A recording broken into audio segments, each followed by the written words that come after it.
teman-teman pengemudi khususnya angkutan barang. Tadi ada dua masalah yang disampaikan oleh teman-teman pengemudi. Salah satunya adalah pungli, yang kedua adalah status mereka ini sebenarnya belum diakui sebagai pekerjaan. Jadi kayak misalnya contoh di BPJS itu masih sebagai BPU, bukan penerima upah. Insya Allah nanti dari saya dan teman-teman semuanya akan memperjuangkan hak-hak pengemudi supaya mereka bisa tenang dalam bekerja, nyaman dalam bekerja. Udah, itu aja. Selanjutnya ini, Mbak, sampai ini Pak. Ya. Nama saya Valeri, saya koordinator timur dari wilayah NTB. Kedatangan saya di sini meminta dengan khusus semoga saja Mas Kaisang bisa membantu kami untuk mendapatkan perlindungan hukum terhadap pengemudi skala nasional. Terima kasih. Ibu ada yang mau ditambahin? Oke, siap. Perkenalkan, nama saya Buning Arsi dari Purwodadi. Saya juga terima kasih bisa ketemu Mas Kaisang supaya bisa menjadi pembina untuk pengemudi dalam regulasi, supaya pengemudi itu dapat regulasi dari pemerintah, gitu aja, diakui oleh pemerintah. Paling tidak itu pengemudi punya porsi untuk ke perlindungan. Terima kasih. Mas Kaisang, langkah selanjutnya apa Mas setelah menerima aspirasi? Langkah selanjutnya apa Mas? Ya kita kan nanti ada teman-teman kita yang khususnya dari LBH tadi kan masalah pungli, ada yang pungli formal dan non formal. Ya formal tahulah apa, non formal itu ketika kayak kita jalan di jalur provinsi yang ada di katakanlah Lampung, itu di pungli yang oleh orang wilayah sekitar kayak gitu. Itu nanti kita dari teman-teman kita yang dari LBH membantu mencoba untuk menjembatani. Terus yang kedua juga tadi ada katakanlah kan sering terjadi juga laka lantas dari teman-teman pengemudi yang dimana terkadang sampai menyebabkan adanya kematian. Tapi ketika semua itu terjadi, sering terjadi juga sebenarnya teman-teman ini sebenarnya sudah berdamai dengan keluarga yang kebetulan meninggal.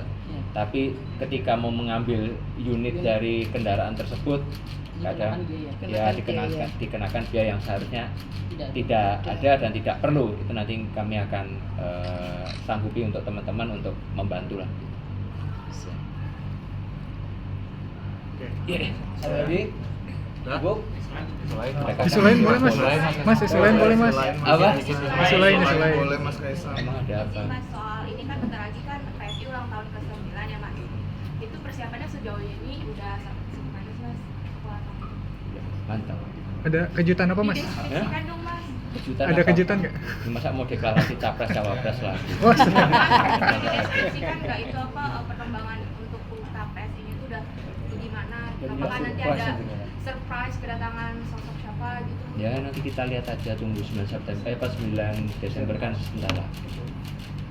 Sabar. Mas juga kan ini udah termasuk masa kampanye ya. Yeah. Nah dalam beberapa hari ke depan apakah Mas Kaisang udah punya jadwal bersama Prabowo Gibran untuk turun ke lapangan untuk menemani masa kampanye? Belum ada, untuk sekarang saya fokus untuk Partai Solidaritas Indonesia. Tetapi ketika diminta saya akan turun. Mas, kan ini kan Pak Prabowo sama Mas Gibran kan belum turun kampanye ya sampai saat ini kan ya, dan diketahui kayaknya baru akhir pekan gitu kampanye. Dan selama ini kan kayak kemarin misalnya tim kampanye turun bagi-bagi makan siang gratis sama susu gitu. Kalau dari PSI sendiri gerakannya gimana? Ya kita pasti turun ke masyarakat kan, kemarin sebelum ini kan kami juga selalu sosialisasi ke masyarakat. Habis ini kami juga akan turun ke Jatim ya. Ya Jatim, habis ini langsung ke Jatim, muter. Itu? Hah? Kapan? 2 sampai 6 dari Surabaya, Gresik, terus Lamongan, Magetan, Pasuruan, Jember, Banyuwangi, mana lagi? Madura. Itu bareng Pak Prabowo atau Mas Gibran atau PSI sendiri? PSI sendiri. Mas ini kan Pak Prabowo dan Mas Gibran kan dalam kampanye, bukan takut suaranya hilang. Ya, tanyain ke mereka. Mas Kaisang izin untuk pungli ini udah berapa bulan atau berapa tahun? Apanya? Pungli. Tanya nih, tanya beliau nih. Ya, ini Tanyanya ke kayaknya mereka. sudah terjadi seumur hidup ya. Iya. Seumur hidup. Mereka ini pahlawan sodako. Pahlawan sedekah ya. Yang harus kita hentikan. Ya, Mas Kaisang izin kalau berkenan Mas. Nggak Kemarin berkenan. kan ya, memberikan tanggapan kemarin kan Bu Mega bilang kalau penguasa sekarang itu terlihat seperti Orde Baru. Nah kalau Mas Kaisang sendiri melihat itu seperti apa Mas? Ya, kita yang penguasa itu siapa dulu? Definisi penguasa itu siapa? Ya. Siapa? Ganti tanya. Kalau kekuasaan saat ini kan Pak Jokowi berarti ya. Dengan, berarti deh, Mas Kaisang? Petugas bukan? Yang Pak Ma'ruf. dengan Pak Ma'ruf yang di mana? Nah, itu kan disebut katanya sekarang udah terlihat seperti kayak di balik ke zaman Orde Baru lagi. Iya. Kalau Ya, Mas Kaisang dari- kalau nih saya tanya lagi, balik lagi, teman-teman semua, misalnya katakan di medsos, ngomong sesuatu menghina Pak Presiden, ditangkap nggak? Enggak, maksudnya Mana ada yang tangkap? ditangkap, oke. Oke, ada yang ditangkap ketika menghina terlalu jauh. Tapi apakah sebuah forum diskusi atau apa yang sampai ada orang yang menangkap atau melakukan seperti itu apakah ada gitu? Nggak ada. Nggak ada tuh? Nggak. Berarti? Saya nggak tahu nih, maksudnya definisi seperti Orde Baru itu seperti apa dulu? Gimana? Saya nggak tahu teman-teman di sini. Orde Baru itu gimana? Ya, Apa? karena saya sendiri kan saya tidak mengalami, karena waktu itu saya masih umurnya kecil, jadi saya Iya. nggak mengalami.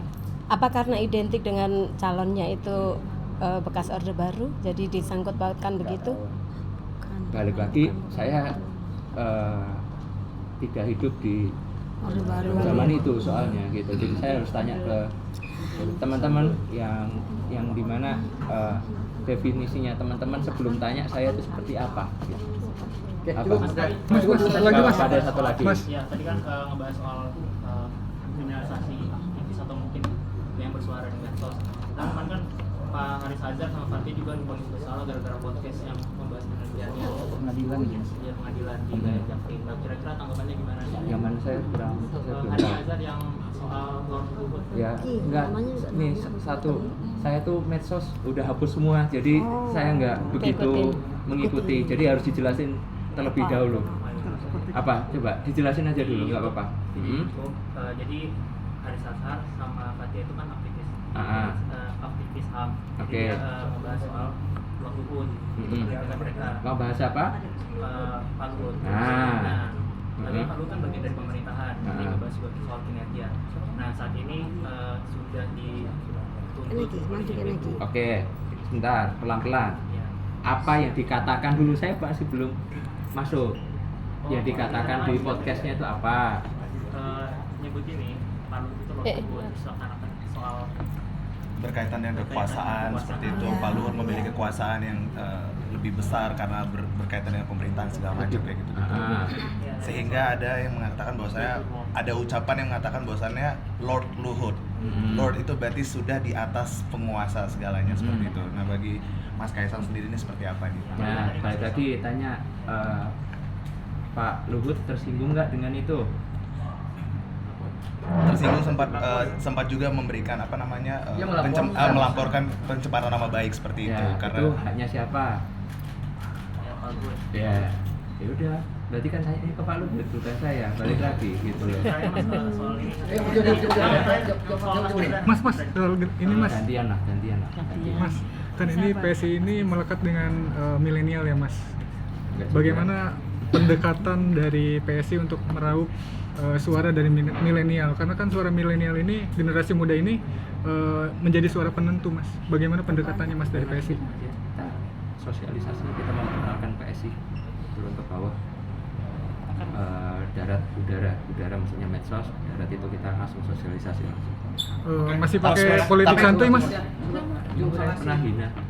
tapi ada arahan khusus nggak dari Pak Prabowo untuk bisa menggait banyak anak muda khususnya Mas Kaisang sendiri gitu, karena kita melihat Balik lagi saya sekarang masih bekerja untuk PSI. Mas soal saya belum nanya Mas. Terima kasih Mas Kaisang.